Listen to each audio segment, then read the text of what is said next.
அம்மா அது தூக்கி தாம்மா போடணும். ஏன் தூக்கி போடுற? நீ என்ன பண்ணி வச்சுக்கிற செடியை? இங்கே பாருமா, அது வேறு எப்படி இல்லை, நீ எத்தனை நாள் தண்ணி ஊற்றுன?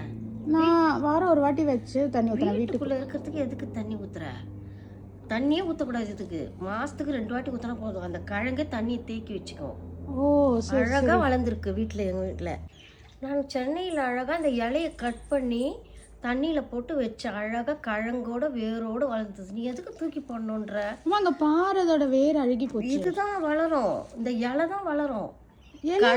வளரும். அதான் இல்லை, நான் ட்ரை பண்ணேன் சென்னையில் ட்ரை பண்ண அழகாக வந்துடுச்சு இந்த இலை. இப்போ இதை தூக்கி போட வேணான்றியா? வேணாம் போடாத. இப்போ என்ன பண்ண போற? இப்போ இலையை நான் கட் பண்ணி எனக்கு காட்டுறேன். இந்த இலையை இப்படி கட் பண்ணி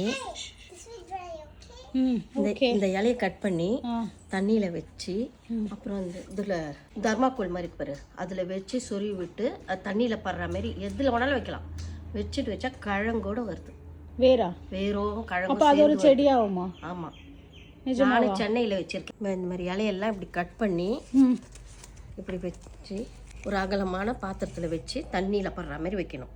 ஓ சரி. நான் ஒரே இலை வச்சு ட்ரை பண்ணி பார்த்தா வந்துடுச்சு. ஓ சரி சரி.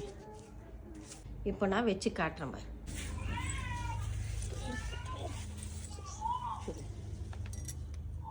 இதேமாரி வச்சுட்டாக்கா அழகாக வளர்ந்துடும். ஒன்றும் அசைக்கூட அசைக்கூடாது. இந்த தண்ணியிலே அப்படியே வச்சு விட்டுடணும். ஒரே திசையை பார்த்து வைக்கணும். ஓகே. அம்மா சொன்ன மாதிரி ப்ரொபகேஷன் ட்ரை பண்ணியிருக்கோம். நான் உங்களுக்கு இதோட அப்டேட் கூட சீக்கிரமே கொடுக்குறேன்.